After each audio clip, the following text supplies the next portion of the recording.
Buenas tardes. Bueno, en el día de hoy voy a nombrar las suturas y las fontanelas en el cráneo. Tenemos 4 suturas. Esta es la sutura escamosa, la que vemos por aquí. Esta es la sutura coronal, que va por esta parte en el cráneo. La sutura sagital. Y tenemos la última sutura, que es la sutura lamboidea. Además de eso, tenemos 4 fontanelas. Esta es la fontanela anterior, que está aquí como un circulito. La fontanela esfenoidal. Y tenemos también la fontanela mastoidea, que está más o menos por esta parte. Acá tenemos la última fontanela, que es la fontanela posterior.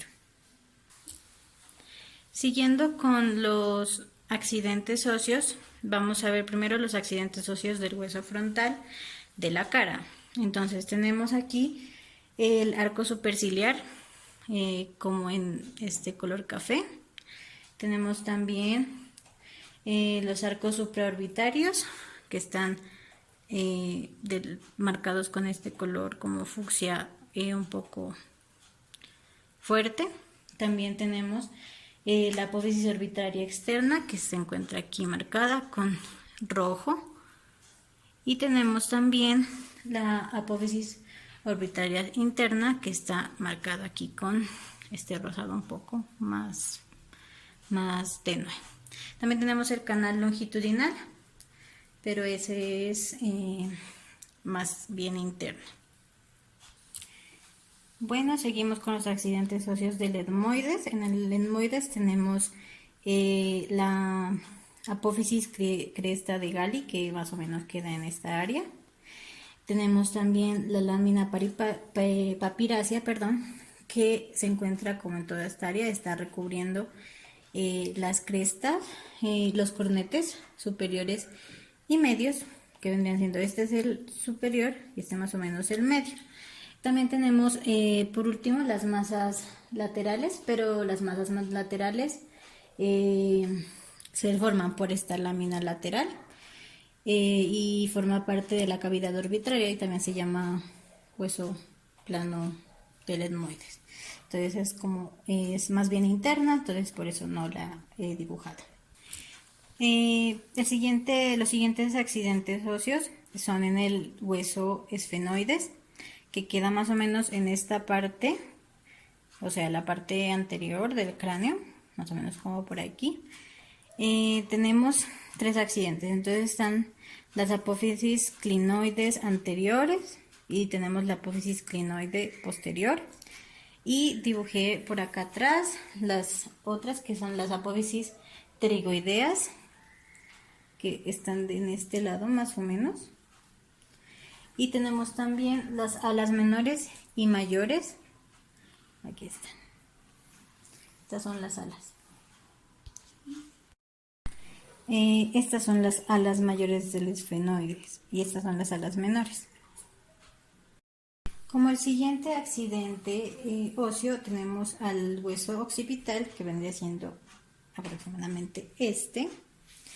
Bueno, tenemos en su cara interna, que me es imposible dibujarlas, tenemos a las fosas cerebelosas, al canal de seno lateral, al canal longitudinal, a la protuberancia occipital interna.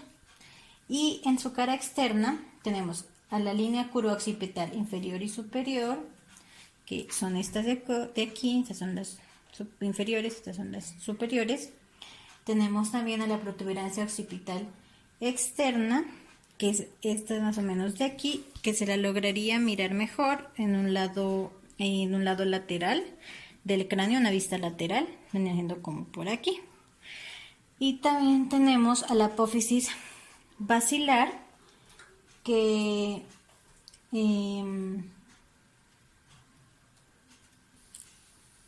es esta de aquí, más o menos, así como en un tamaño un poco más grande. También tenemos a la fosa faríngea, que es esta de acá, más o menos, aproximadamente. También tenemos al tubérculo faríngeo, es este de acá más o menos. Tenemos también a las crestas sinostócicas, que son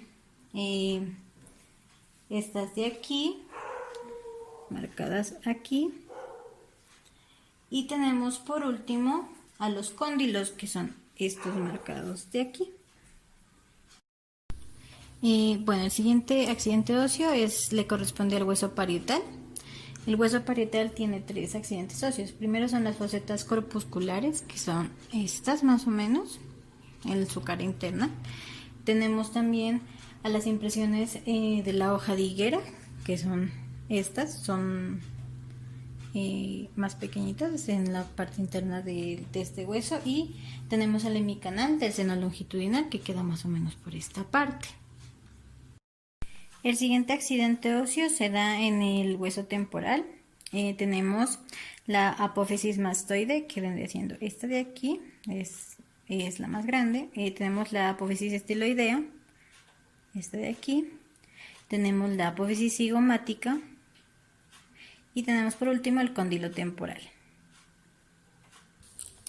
Bueno, ya en los accidentes óseos de la cara tenemos del primero en el maxilar superior. Bueno, en la cara externa posee el lacrimal, que está aquí. Posee la apófisis ascendente, la apófisis piramidal, en esta parte, la apófisis interdental, que queda más o menos en esta parte de acá, en medio de los dientes, como dice su nombre, que es un poco difícil de dibujar. Tenemos las espina nasal anterior, que es esta de aquí. Tenemos también esta de aquí, la fucsia. Tenemos también la fosa mitiriforme, que es esta morada. Tenemos también la fosa canina, que está de este color. Tenemos ya en su cara interna las crestas turbinales superior e inferior. Tenemos la apófisis palatina, que queda más o menos aquí, en esta parte como un poco más brillante. Y ya la faceta rugosa, que también está en su cara interna, pero es un poco más complicado de dibujar. Siguiendo con los accidentes óseos de la cara, tenemos del malar.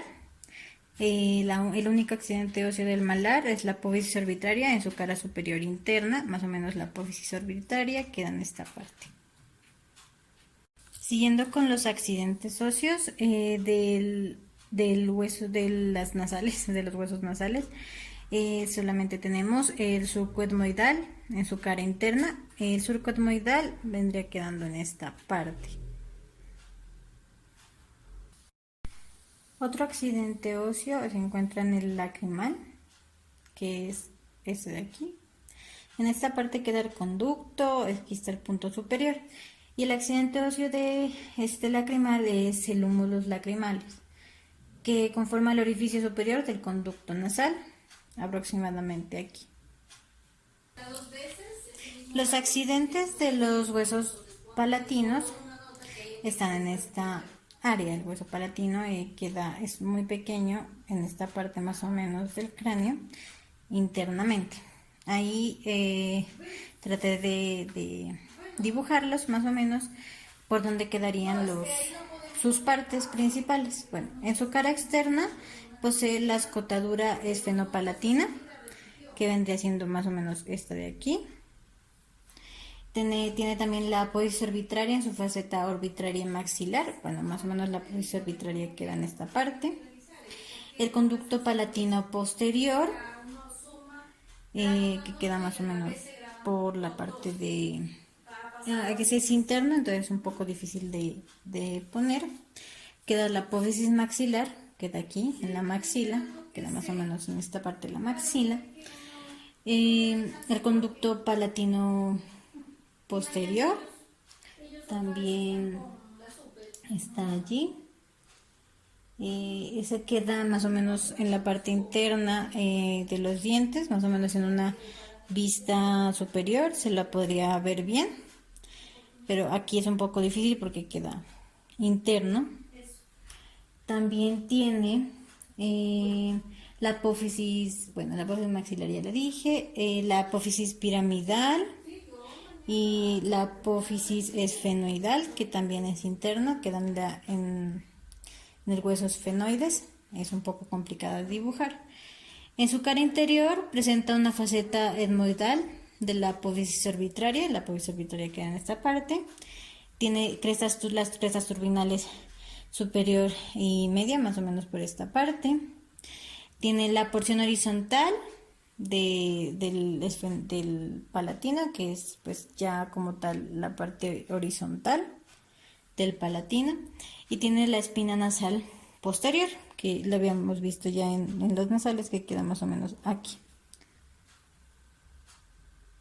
El siguiente accidente óseo se encuentra en los cornetes. Recordemos que los cornetes quedan más o menos en esta área. Tenemos la apófisis lacrimal, queda aproximadamente aquí. Tenemos también el etmoidal en su cara interna, pues ya como habíamos dicho, el hueso etmoides es interno, entonces es un poco difícil. Tenemos la apófisis maxilar, también en su cara interna. La apófisis maxilar podríamos decir que queda por esta parte, en la maxila. Y tenemos también que conforma parte del conducto nasal. El conducto nasal queda en esta parte, entonces es más o menos todo esto de los coronetes. El siguiente accidente óseo se encuentra en el vómer. El vómer es un hueso pequeño, aproximadamente de este tamaño, podríamos decir, que se articula con el esfenoides. Es por eso que en sus accidentes óseos presenta las alas del vómer, que vendría siendo en esta parte. El vómer vendría quedando como de esta forma. En su parte posterior y superior, y como ya lo dije, esta se articula junto al vómer, al esfenoides. Los siguientes accidentes óseos corresponden al hueso maxilar inferior. Bueno, en su cara externa presenta a la línea oblicua externa, que es esta de aquí. Tenemos también a la apófisis interdentarias, como ya lo había explicado, son las que están en medio de los dientes, que más bien es más bien interno, un poco complicado dibujarlo así por fuera. También tenemos en su cara interna a la apófisis geni, que es esta de aquí, este cuadrito de aquí, a la fosa sublingual, que es esta de aquí. También tenemos a la fosa digástrica, esta de aquí, a la fosa submaxilar, este de aquí.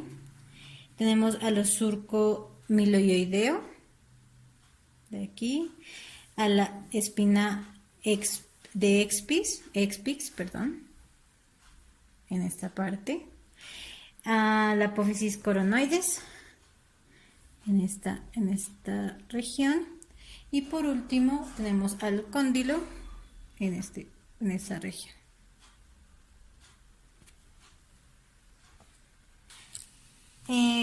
Por último, entre los accidentes encontramos también accidentes en el hueso hioides. En el hueso hioides queda aproximadamente en esta sección del cuello.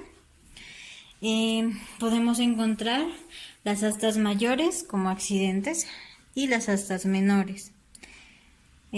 Como tal, ya el cuerpo en este extremo también lo podríamos considerar un accidente óseo. En el tercer punto vamos a hablar de la articulación atlantoaxial. Esa articulación queda en medio de estas dos, que esta C1 y esta C2. Esta la llamamos atlas y esta la llamamos axis. Entonces queda más o menos en medio de estas dos, en esta parte.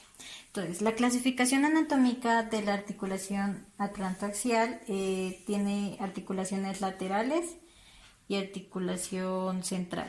En las articulaciones laterales está formada por caras articulares inferiores de masas laterales del atlas, que articulan bilateralmente, es decir, de esta forma, con caras articulares superiores del axis. Se clasifican como diartrosis sinoval de tipo artroide.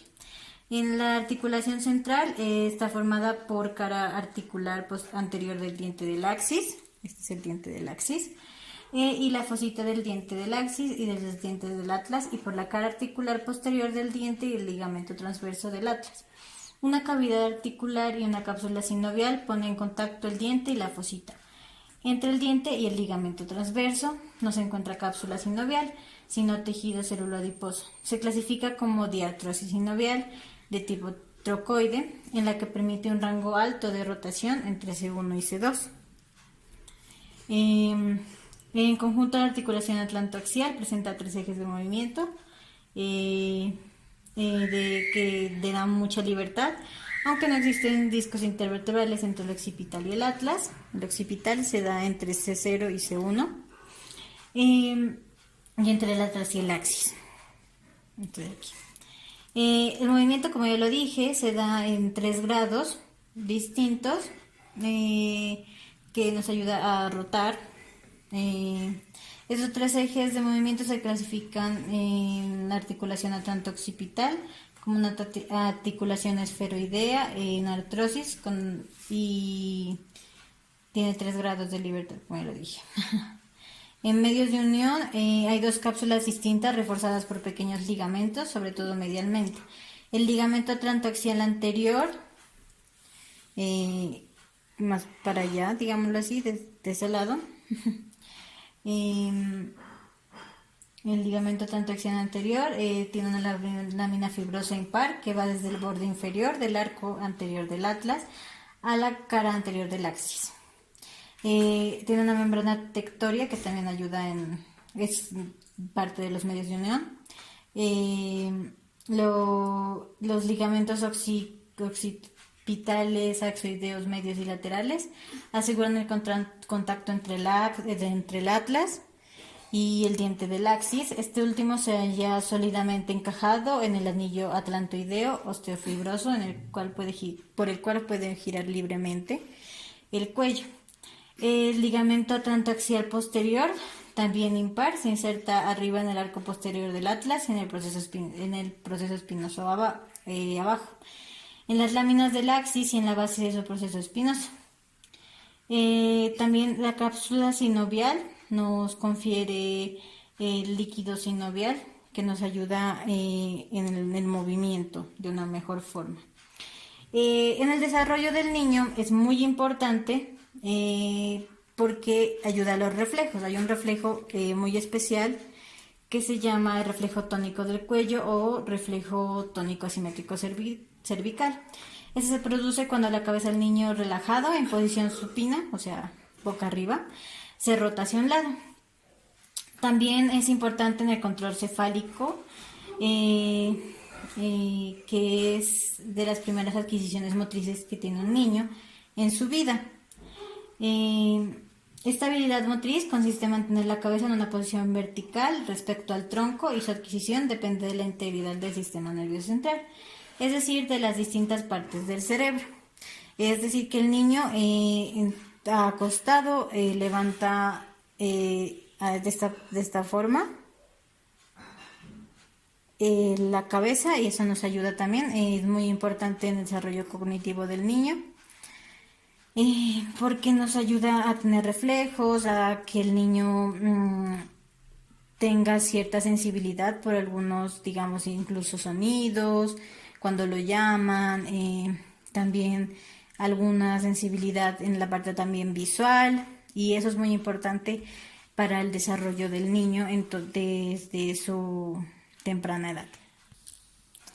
Ahora vamos a hablar de la articulación temporomandibular. La articulación temporomandibular queda en esta parte, tiene todo esto que ver. Tenemos, ¿cuáles son sus partes? Bueno, el cóndilo mandibular, que es este de aquí, más o menos. Tenemos el menisco o disco articular, que queda en esta parte de aquí. con rojo. Tenemos la cavidad glenoidea del temporal, que queda en esta parte de aquí, en fucsia. Tenemos también la eminencia o tubérculo del temporal, en esta parte de aquí, como morado. Y tenemos por último el conducto auditivo externo, que ya lo conocemos, es esta parte de aquí. Bueno, ahora vamos a hablar de la clasificación anatómica de esta articulación. Entonces, la clasificación anatómica es de artrosis, es muy móvil, es bicondilia, tiene 2 cóndilos, es sinovial, secreta pues líquido sinovial, es ginglimoide, que permite movimiento alrededor del eje transversal, como una bisagra, o sea, hacia abajo, como si estuviéramos abriendo la boca. Es artrodial, tiene un solo movimiento o deslizamiento entre superficies opuestas planas. Estas se denominan facetas y es compuestas por articulación suprameniscal e inframeniscal. Bueno, los medios de unión de esta articulación, el principal es los ligamentos de refuerzo, que cumplen una función pasiva y imitan los movimientos. Entre estos, el ligamento lateral externo, que refuerza la articulación por fuera, el ligamento lateral interno, que ocupa el lado interno de la cápsula y es el más delgado que el externo. También está la cápsula articular, la membrana sinovial, los ligamentos intrínsecos y extrínsecos, el ligamento esfenomandibular, el estilomandibular y el ligamento o rafe pterigomandibular. En sus movimientos tenemos unos principales, que son la apertura y cierre de la mandíbula, y cierre. La lateralidad, es decir, que es como rumiantes, la propulsión o retropulsión, hacia adelante y de la mandíbula y hacia atrás. También tenemos unos movimientos accesorios, que son la intrusión y extrusión, y la retrusión y la protrusión. También tenemos la oclusión céntrica, la relación céntrica, la posición habitual de reposo, también es parte de los movimientos. Tenemos una lateralidad, que es centrífuga o centrípeta, que ya lo habíamos visto. Tenemos una desviación lateral en torno al eje oblicuo de la articulación temporomandibular y desplazamiento lateral sin desviación. Y también tenemos unos movimientos de conducción que podemos realizar inconscientemente con la mandíbula. ¿Qué tiene que ver esta articulación en el desarrollo cognitivo del niño? Como ya lo vimos, es de vital importancia el movimiento de la mandíbula, por ejemplo, para la masticación. Esta es una función innata que se desarrolla durante toda la vida, siempre la utilizamos. Es importante para triturar los alimentos, para ayudarnos en la digestión, en la absorción de nutrientes. Además, nos ayudan en el desarrollo de las estructuras orofaciales, de lengua, labios, mejillas, dientes, entre otras estructuras que tenemos en la cavidad oral, que son también implicadas en el habla, y es de vital importancia para nosotros como fonoaudiólogos, ya que este es nuestro campo principal en el que nos desarrollamos. El retardar el proceso de masticación puede derivar problemas en la musculatura de los músculos de la cara que están implicados, en los huesos de la cara también, que ya los habíamos visto. Puede también derivar el babeo excesivo y dificultades en el habla. Eso es muy importante, ya que el niño tiene que desarrollar todos estos músculos para llevar una vida cotidiana normal, para que se desarrolle de la mejor manera posible. Y nosotros como fonoaudiólogos tenemos que siempre estar pendientes de esta articulación, que es supremamente importante para los niños y para todas las personas en general. Muchas gracias.